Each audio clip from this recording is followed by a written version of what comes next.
Welcome to Destiny Movie Night. We are today talking about the movie Idiocracy, and we have two guests. Maya, hi. Hi, everybody. And Maya is from the US, and Victor from Hello. Sweden. Hello. And let me explain the plot as simply as possible. That there is this military experiment when they try to find the most average persons in the world, and they freeze them, and by sort of accident they wake up 500 years later, and they find themselves in a totally different future, what we would imagine as a evolution and more intelligence we would become. And in this movie, the opposite happens, and everyone is dumb, basically, and they find themselves being really smart. And they face some things in the movie. And can you guys give some first impressions? For instance, Maya? Yeah, so it was a very good little short version of the movie where they really get to this world where everybody's dumbed down, and even though they were completely average, and for that reason the military took them because they were not anything special, like they were not, it was easy to experiment on them, they were nothing important to lose. So they get to this world where everybody's just like all sunk into consumerism and have really a very low intelligence. They actually got an intelligence test, and you get to see in the scene like it's like a 2-year-old level intelligence test. So this guy was now defined as the most intelligent person in the world because he could pass a 2-year-old level intelligence test. And then they go throughout this movie, like you said, with a lot of adventures happening, but really going from a perspective of coming into the perspective of having to do something about it and how can we change it and help it to be better again, knowing what it was 500 years ago and the potential that we can reach. Yes. Victor? Yeah, so I mean, what I basically saw was that, okay, this movie really shows a lot about the potential and power of a comprehensive and well-defined vocabulary, because it's interesting that he's average, this person, in his time age, and he has an average vocabulary, and then when he comes to the future, his vocabulary is suddenly so much more effective than all of those around him. So, and many of the scenes in the movie also plays on this, that this character, this average, he gets named Not Sure, that he says something, for example, he explains a point with regards to banking and interest, and that's a point of understanding the word interest and what a bank does, etc. And the people in 500 years in the future, they simply don't understand and comprehend the word interest. So it's interesting how the movie shows that with an expansive vocabulary, you're able to see more and become a much more effective participant in your life. And I'd like to add to that. That's a great point about the vocabulary. And there's actually a scene in the movie where he gets there and he needs to go to the hospital, and he goes to the hospital receptionist and he's starting to describe it's a headache, or he's feeling bad. Like he's starting to describe what's happening, and you see her hovering above this keyboard with pictures, basically emojis of pictures of faces of different symptoms that could be like a man with a headache or a man with a tummy ache, and like she was just like brain dead, and it's very good point to see how as we allow vocabulary to deteriorate, we're basically allowing like those parts of ourselves to be lost. And when we have the most expansive vocabulary, we can actually express ourselves, communicate with other people, and have that intelligence that they're talking about, an ability to take care of ourselves, our world, like solve problems, and just expand with our vocabulary. Yes, it's really important because they just couldn't understand him, and he somehow was to be seen as really smart, but simply he was able to express himself, and the simplest things he would be able to understand, and it's interesting. And I have to say that this is actually a live discussion, and anyone can ask questions within the Q&A section. And we are open to answer it in regarding to the movie and the points we discuss. And also within the movie scenes, we see that the world is not quite an optimal world, and everywhere is garbage and kind of poverty. And as they walk around, it seems like no one is really caring about these things anymore. Everyone is just bubbled into these experiences like money and sex and dumb movies. And even when something shooting happened and explosion, the guy was like, oh, yes, like this circus. Everyone just like shouting, yeah, that's it. And then he realizes that his car, they just shoot, but he didn't care. So it was interesting to see that. How extent was that they didn't understand what's going on. Yeah. Yeah, I mean, I can see in that regard that, for example, you know, such a behavior really shows how far removed you've become from physical reality and, you know, gone into a experience. Either it's in this case like a positive feeling experience, or it can be some form of emotional experience. But in essence, that's what they have done in this future. They're totally into a inner reality that is separate from the physical reality. So that's why this guy, you know, when his car is destroyed, he doesn't see, you know, the physical implications of that point, because he's, you know, too much into his experience world, where that moment is defined and interpreted as a you know, entertainment, like fun experience. And we can take that back to our own day and age, where so much in our world and what goes on is, instead of being, you know, factual, where we see what's really happening, we interpret it as either being a positive or a negative experience. For example, poverty, negative; sadness, blah blah blah; getting a new job, winning at the lottery or something, positive, happy, boo-hoo. While in that we miss, you know, seeing the physical, you know, what really is here and how it functions in a bigger context. Yeah, and also not seeing the consequence they cause. Yeah. But we cannot really avoid, even within this time. We are facing quite some environmental and social issues what we must face, because it's growing over us. Yeah. Right, and it's interesting because even that has become entertainment. Like Victor, you mentioned how they were so caught up in like this entertaining story, right? And all this excitement because they're shooting, and they get caught into the non-physical reality of this entertainment thing that moves them.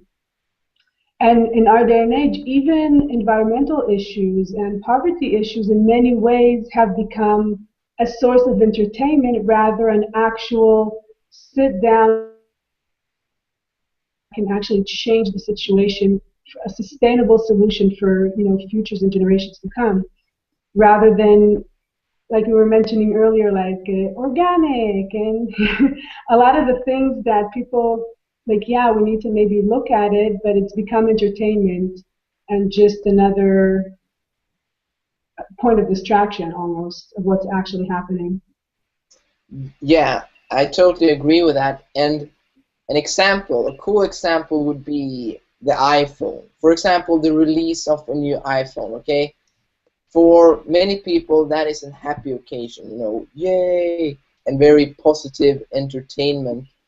But, you know, when you look at, okay, but what goes into an iPhone? You know, what is there? What kind of consequences does harvesting the resources to manufacture this phone have in the world as a whole?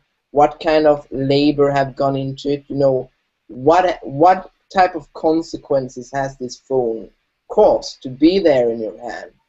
You know, there are very few that are aware of such points and even consider them, simply because we are so caught up in, you know, our self-interest that everything is cool or entertainment. Yeah, that's a cool way of putting it. Right, and iPhone is a great example for, it has like, it's in the middle of the timeline. There's the disregard of the past, of how it was brought into our creation and the labor and all of that. And there's also some disregard of the future because we're so caught up in all these apps, right? I mean, not just iPhone, all the Android, all these apps, and they're going to make our life easier, like we were talking about the GPS earlier, right? Yeah. And all these apps are also, in a way, that which dumbs us down. So, for instance, I went to a meeting yesterday with a group of adults that are challenged with dyslexia and the label of it. And this lady was asking me if I knew of any technologies that can support her, because there's so many technologies today that will take the words and make them into pictures, or will take the words or make them into, and you know, will read it for you. And a lot of these technologies are like crutch technologies, so the iPhone can really help people do things faster, like a calculator or GPS with all these apps, but in a way it dumbs us down. It doesn't make us better. So I was asking her, are you looking for a technology that can keep you just the way you are, but have a crutch for you and kind of bridge the gap between you and what you want to achieve? Let's say an editing app, right, instead of learning grammar. Or do you want a technology that can actually support you to be more effective and to expand yourself, which maybe in the future you won't need it anymore? Yeah. And I just remember that the look in her face was like, huh, like she hadn't even considered that she could be better, right? And it's again this lack of understanding of the consequences, because when you use a crutch, even physically, if you're going to use a crutch too much, more than you need it, you're going to deteriorate your other leg. You're going to deteriorate any potential that you have to ever being able to walk, right? Then you'll go into a wheelchair and you'll just sit there. So the technologies, the iPhone, for example, all these apps very often are this cause that dumbs us down, really. Yeah. And we're so excited about it, and we don't, it's like, we're like, yes, they're dumbing us down, and we don't realize. Yeah, it's like everything is being prepared and just served. Like we would feel like kings and queens, and we don't see that we are basically just puppets of this corporate system. Yeah. And someone has this greed for the profit, and we don't care because the consequences we don't face directly today. So we just can hope that we won't face it tomorrow, and we don't have to wait 500 years, I guess, to see. I can add or jump in there with this. You know what has happened to us, because as you say, it's like we expect things immediately, and just it's gonna be simple, effortless, and if it isn't, we'll drop it. So, and that goes into what, you know, I define as the McDonald's mentality, which I have been a victim to myself, and probably many others my age and younger, because we've grown up with this, you know. You should get it now, okay? You go to the restaurant, McDonald's, you get the food now. You shouldn't have to wait. And I talked to an older lady some weeks ago, and I asked her, okay, so I mean, what do you see, the younger generation would be able to learn from you guys that have been here longer? And she said that, well, one point that I see the younger generation have forgotten is, being able to be satisfied with sort of with waiting, or satisfied and content with what is here and not requiring that immediate gratification, realizing that when you do have food and you have a roof over your head, I mean, basically you're able to actually live a cool life. It's just that we, in our day and age, we have become so accustomed to consumerism and the feelings that go with that, that we've in essence forgotten what it means to be truly content and satisfied with ourselves. And I found that cool to hear. And she said that in her time, everything was a lot different. And even though they didn't have as much as we do now, she recognized that they were a lot more content with themselves. Yeah, totally makes sense. Like, for instance, also I got this when I visit to my mother's place, and I always carry some smart app, and cell phone and laptop, something with I can stimulate myself in the night, because then there would be like I am alone in the room where is nothing. I am sitting there and what to do? Like without these machines, I could just not do anything. It's just stupid. Yeah, And it's a great point. yes, Sorry, go ahead. no, continue. It's a great point of what this lady told you about how if you have a roof over your head and food, then you have really what you need to be content and expressive and like live a full life. And again, going back to the movie, it's like nutrition, and we see this today as well, where nutrition, if you go to the supermarket, you have 10 aisles of stuff, and then 1 or 2 aisles of actual grains and meat and vegetables, right? And the rest of the aisles are not even nutrition. So, I mean, really going back to how it was with a little less options and less fancy entertainment and distractions, popping in every direction, and having the basics fulfilled, and having being able to just through that simplicity and express ourselves and accomplish whatever we want and feel that fulfillment. Yeah, probably she says that people lost their common sense because they cannot reason. As in the movie, like they use this expression that, it got electrolytes all the time. And then they reason it like, why you use that? Because it got electrolytes. But what does it mean? You don't know. So just to give you audience, if you haven't seen the movie, the scene is that they use Gatorade, electrolyte water drink, for everything. So in a water fountain, you would have electrolyte drinks, Gatorade, and they use that to water the crops. And at some situations, they were trying to figure out why are crops not growing. So this smart guy, this Joe, what was his name? Not sure. Yeah. This Joe guy from 500 years ago, he says, well, let's not water the crops with electrolytes. Let's use water. And then they go into this loop saying, but it's what the plants need. It has electrolytes. And he asks them, so what is electrolytes?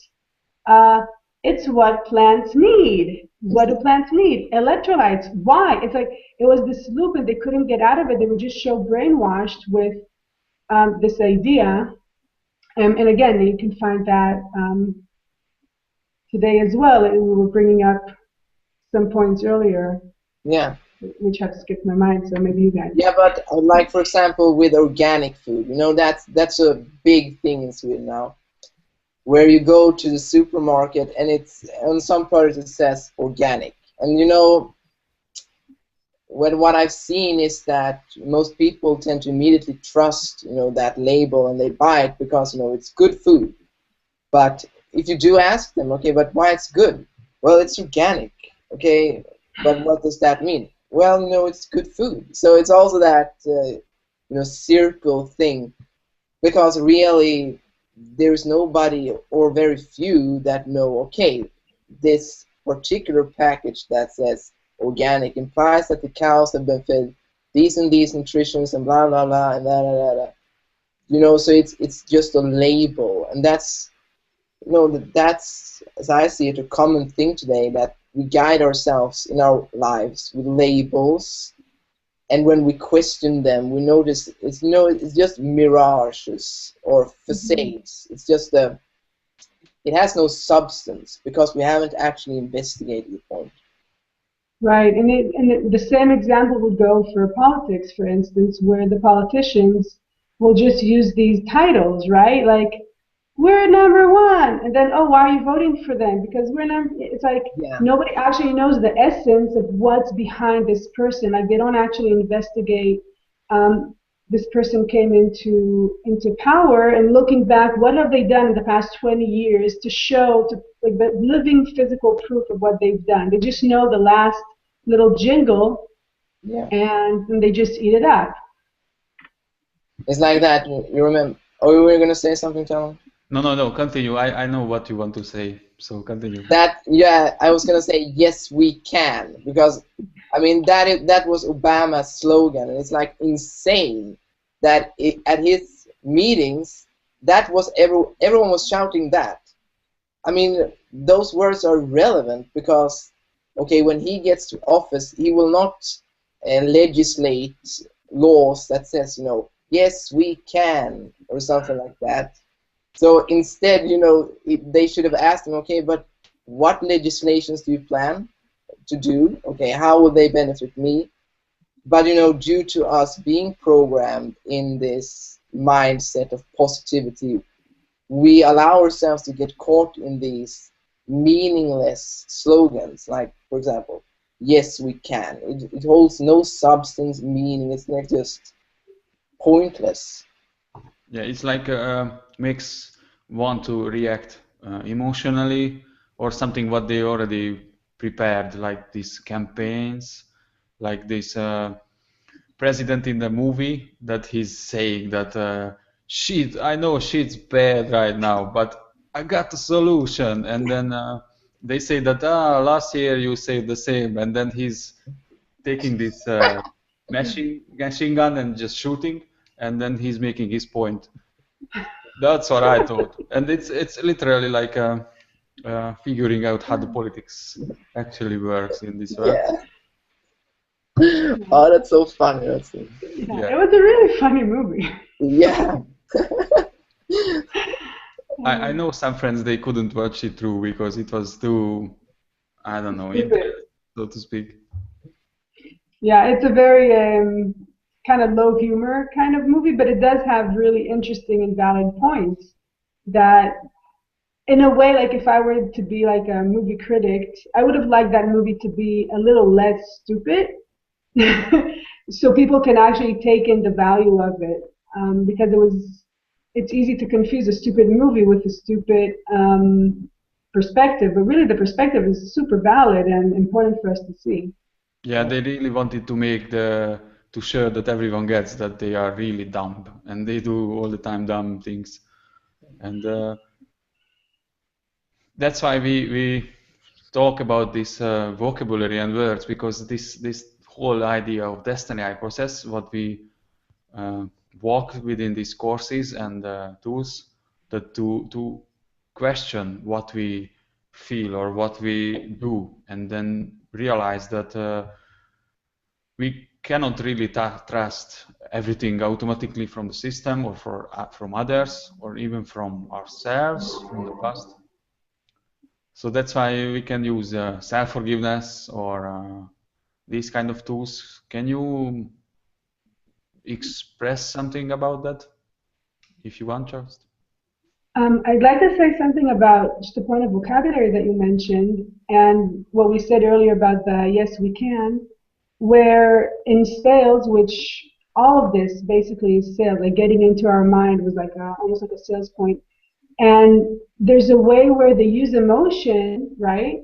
And then, like you said, the positive emotion where you end up buying into something, whether it's an idea or or a product, because it makes you feel a certain way. The process of the purchase makes you feel a certain way, not necessarily the product itself. And then if I would ask you, like we said earlier, I would ask you a week later, why did you buy into that idea or product or political party? You can't explain it because it was this emotional thing that drove you, rather than if you actually have the words to express and explain the situation, then kind of like Victor said earlier, it's physical substance.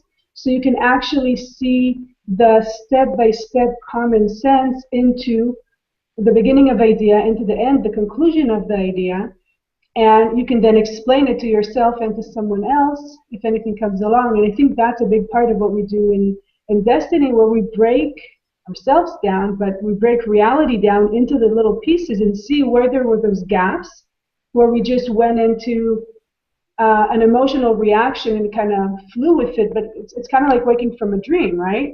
As opposed to filling in those words and knowing the step-by-step process of how we became who we are and how to create ourselves into not what we saw in the movie, but into actually reaching our potential and expanding and evolving rather than devolving.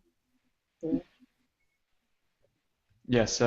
Also, I know that Victor has something interesting to learn currently, and can you talk about maybe your education right now and regarding to their words or Yeah, something? so I mean, it's currently I'm studying in law, and it's a very vocabulary intensive subject. And you know, in essence, what I found during my studies is that the people that are proficient within this realm all have the common trait that they are very, you know, they have an expansive vocabulary. They are effective within words. And you know, in this process of studying, I also realized to what extent inequality in vocabulary determines the social stratus or layering of society, because you know, as it is now, law is used as a mechanism of control, and the only way that it can be used like that is because people with an ineffective vocabulary doesn't have the capacity to understand the laws that are put in place due to the kind of vocabulary that they contain. So it's been interesting to see this, because it's really revealed to me sort of the power that words contain if you want to affect social change, and that by empowering every single individual, you know, to be effective with words, you're long-term creating a more equal society. Yes, definitely. I remember when I was a kid and I had to read a lot, and I read much more than I needed, and then I felt like I am expanding. Yet I did not really write much. Um, and then walking the Desteni I process and walking this blogging and sharing process, that I started to write daily, and I was just surprised how I was able to expand within expression, talking, stability, and communication. Yeah. And it's really important to be able to write, and it's quite specific, I guess, that within schools there is no much pressure on this writing and vocabulary, and Yeah. that's part of a possible solution, I guess. Yeah. I mean, it's interesting that you mention it, because in school there's a lot of focus on the input. You know, you read books, and when you do write, it's much to, you know, you simply regurgitate information. But what we do at Desteni is more that we sort of utilize the writings to bring out common sense, which is, it's not something that you can find through Googling it. You know, it's not a process of regurgitation. It's more like a process of actively engaging in looking at the point for ourselves. And you know, I think that is why, or how we expand ourselves with our vocabulary. We use it constructively to understand the world and ourselves. Yes, and realizing how the building blocks, not just our minds or experiences, but the whole physical aspects of the world are based on words. And who knows the words can have power over oneself and others, so to speak, in the world. And it's really important to be able to just express and find this responsibility what we all have, regardless of being aware of it or not, so to speak. And I'd like to turn back a bit for the movie, a specific sentence what the protagonist, Joe Notcher, says, that in the beginning he's got reassigned when he's got this mission to be part of this experiment, and he thought that lead, follow, or get out of the way. And he thought that he wants to get out of the way, doesn't want to not lead, not follow, just stray away. And in the meantime, in the movie, he got into this specific situation when he has to solve the problems of the world, because otherwise he would be rehabilitated, which is really serious, like a punishment, sort of. And then when he's explaining this same sentence to the others, they see him as really smart, like, ah, yes, he's really the smartest man. And this simple sentence shows that he can basically choose what he wants to be, and then basically he becomes the leader. And I found this nice process when he realizes that there is no escape, so then rather do something.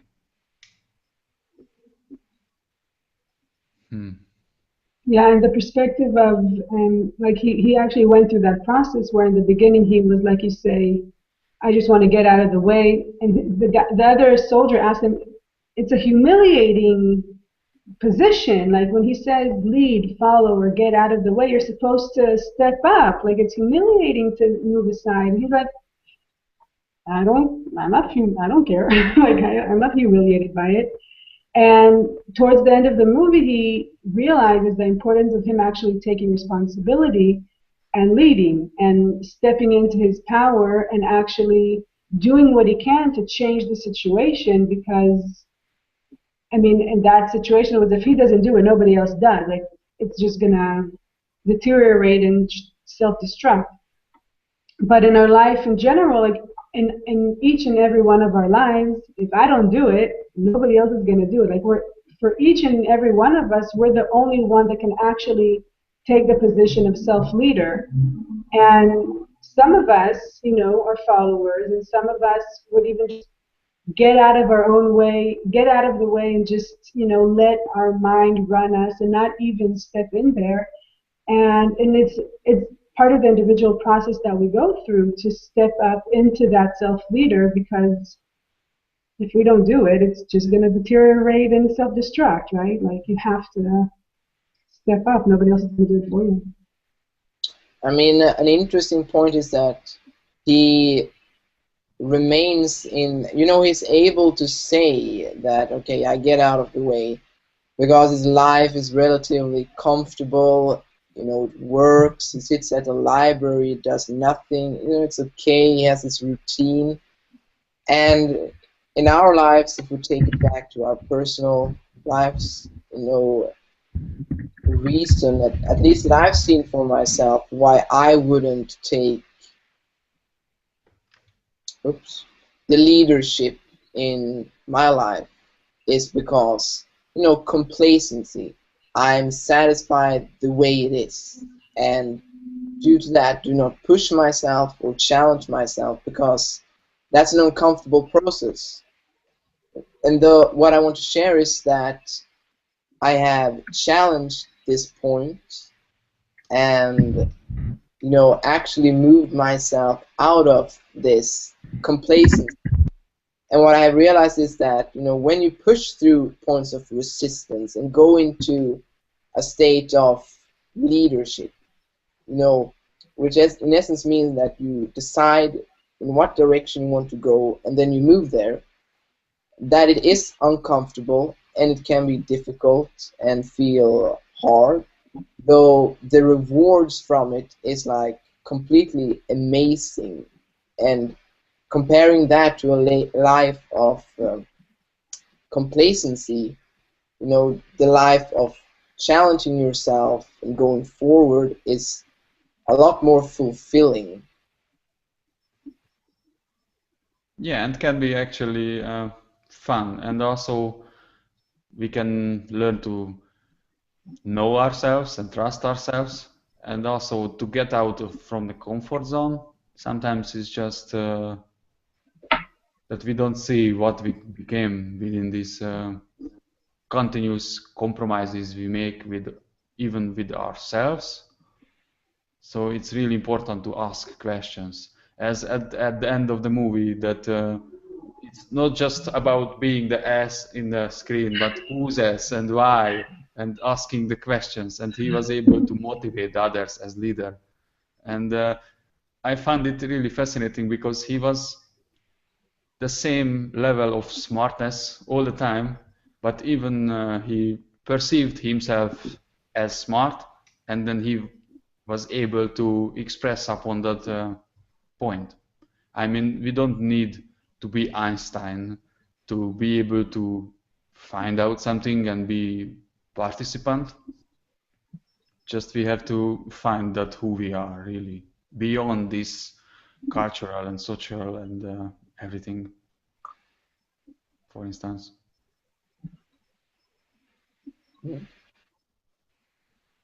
Yeah, and in many ways, I mean, Einstein was curious and he investigated and he researched, and we all can do that. So not even seeing Einstein as something that's smarter and more than us that we can't achieve, but looking at what did he do and learning from that and applying that in our life. So we can all, whatever is our interest, we can explore and expand and research and investigate, whether it's within ourselves or problems that we see in the world, and we can all be Einsteins from that perspective. Yeah, I mean, it's not about what you do, it's about who you are within what you do. So, I mean, that means that wherever you find yourself in life, there are always opportunities, potentials, and gifts to change that point into something that can support you and others as well. So it's not to limit ourselves. For example, I'm just a truck driver. I can just drive this truck, for example. But I mean, even in such a position, there are potentials. It's just that we have to, take the time and really look at ourselves, where we are, the world, and then in that process, find out, okay, this is what I can do, for example. Yes. So guys, that's about Idiocracy. Any last words about the movie or anything you would like to share? I'm good. Yeah, I don't have anything either. I'm clear here. Okay, so thank you for being here. Thank you for watching, listening, and see you next time. Bye. Bye. Thank you. See ya.